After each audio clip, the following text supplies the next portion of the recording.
Hello, everyone. Today we'll continue talking about Sandel's great book on justice, and we'll be applying some of the main ideas to a controversial topic, namely affirmative action. So let us begin. Here's a datum, a fact about what some institutions, some universities, for example, are doing or have been doing in the past. Some universities admit students from traditionally underrepresented communities, that is, communities that do not tend to have a equal representation in the university life. And some universities prefer those minorities instead of members of dominant communities. And here's the crucial qualification. Those members of the dominant communities have equal and sometimes slightly greater credentials. In other words, like the GPA, high school GPA, and other kind of ways of trying to measure the student's capacity for succeeding in academia. Sometimes the qualifications of the dominant person, typically the white person in our society, they're slightly better or at least equal. And yet some universities sometimes prefer those members of minorities traditionally underrepresented in the academia. Here's the question for us. Is that practice, is that policy a fair one, a just one?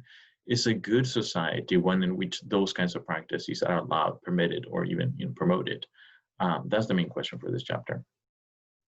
There are opponents of these practices, and the opponents argue that members of the dominant communities are being unjustly discriminated, that in preferring a member of the minority that has equal or even slightly lesser credentials, the member of the academic credentials, the member of the majority is being discriminated against, or their rights are being violated. And because that discrimination or the violation of rights is there, they argue affirmative action programs are not morally justifiable.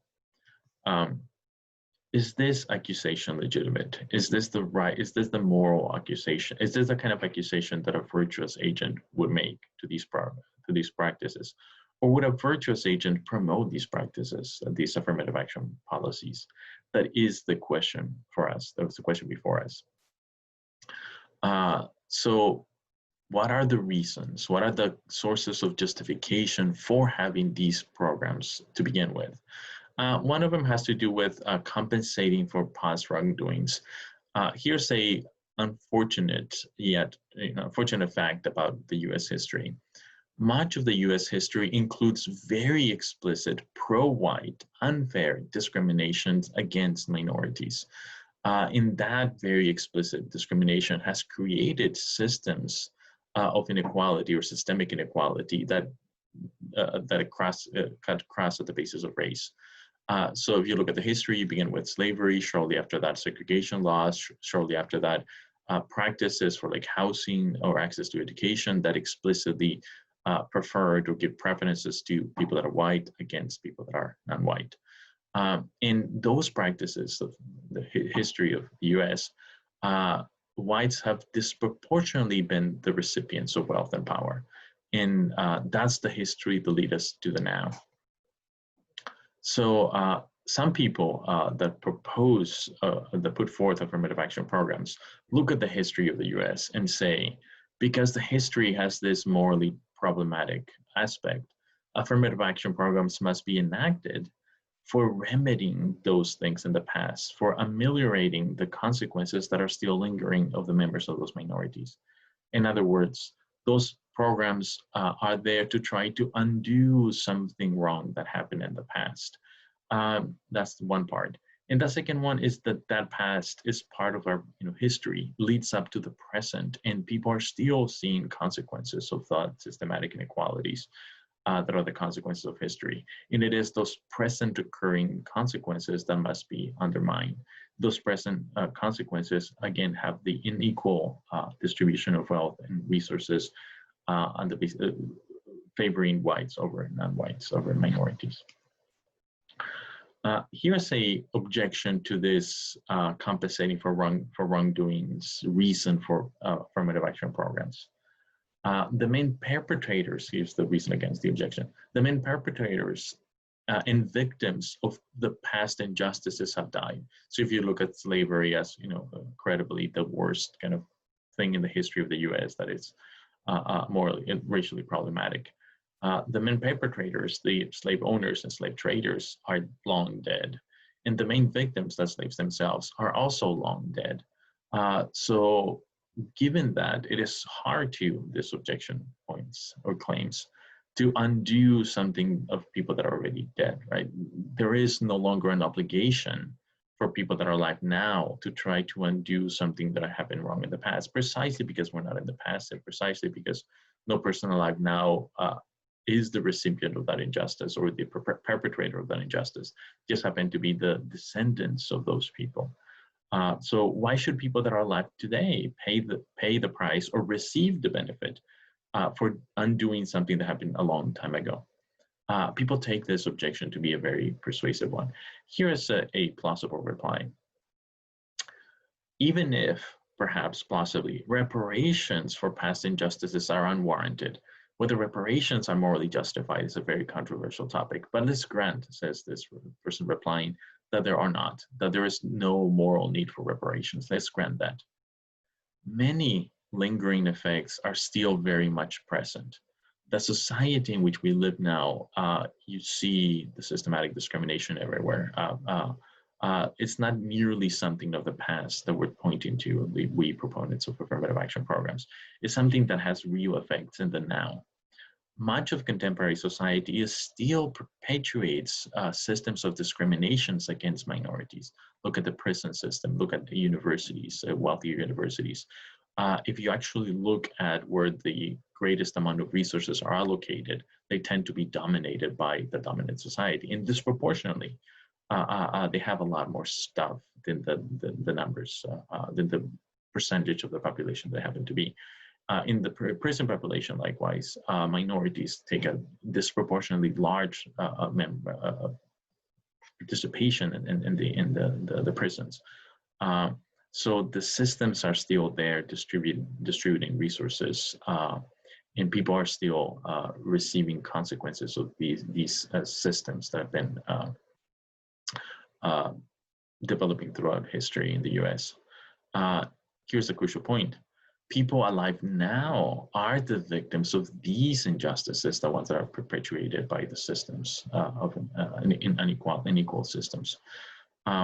So a different way of saying the same thing is that if people alive now had equal access to opportunities and in society were more egalitarian, then reparations would seem arguably to be unjustified, because they would only be doing something, fixing something of the past, and the past is no longer here, and what's happening here is, and our society is just. So if our society now were equal and just, then it does seem kind of unjustifiable and insufficient for someone to try to fix something of the past, to have reparations for something happened a long time ago. But the crucial observation is that this is not the case. Our society, lamentably, is still not equal, still not just. And part of these affirmative action programs are trying to make society more equal and just. So it's the present that is trying to be fixed, not merely the past, says the reply. So that's one reason for promoting affirmative action programs. The second, and perhaps, as some people think, most persuasive reason is promoting diversity. So diversity promotes the good of the university and the larger society. So it's an observation about the value of diversity. First, here's one way in which diversity helps. More diversity in the student body or the faculty body promotes learning, the very main goal, one of the main goals of the university, by increasing the range of intellectual and cultural perspectives available to students. If you go to a university in which everyone looks the same, it's very homogeneous, the quality of your education is going to be lessened, precisely because you'll be exposed to a narrower range of intellectual and cultural perspectives. The broader the range of cultural and intellectual perspectives that you're exposed to, the wider your knowledge of reality, the better you can learn about the world and human experience of the world. And that's one of the main goals of the university. So by promoting diversity and having affirmative actions that promote diversity, the very goal of the university education is promoted for everyone, including the dominant group. So the dominant groups has access to greater quality of education precisely by having a more diverse student and faculty body. So that's just the goal of the university. If you look outward, the society as a whole, diversity has a similar kind of positive effect. More diversity in the professional world promotes more equitable, tolerant, and culturally rich society. That is, diversity promotes the common good of a larger society. And arguably, the university, as a member of the larger society, has a civic duty to promote that common good. So because diversity at the professional level promotes the common good of the society, arguably the university has the legitimate goal of enacting affirmative action programs for the sake of increasing diversity, not just of the student body, but the subsequent professional world. So that's the second main reason for affirmative action programs, promoting diversity. Remember the criticism. So supposing that those two arguments I gave you are strong enough, they're powerful enough, it is clear that affirmative action programs are good and promote something good. There's still the objection of, oh, what happens to those majority people that apply and do not get the position at medical school or whatever place they apply to because someone else, a minority, was accepted in their place? Have they been discriminated against unjustifiably? Have their rights been violated? That's a real question. It's a real concern. So the strongest objection against affirmative action programs is that even if their goal is worthy, it's legitimate, it's authentic, it does not justify, the goal does not justify violating the rights of the majority group who are denied access because of the affirmative action program. It's crucial to note that this objection assumes that individual rights trump well-being and happiness. If one has a more utilitarian approach to the nature of the just state, this objection has no weight at all. But let's look at Ronald Dworkin. He's a great proponent of individual rights. He's far from a utilitarian. He has a very interesting reply to this objection to affirmative action programs.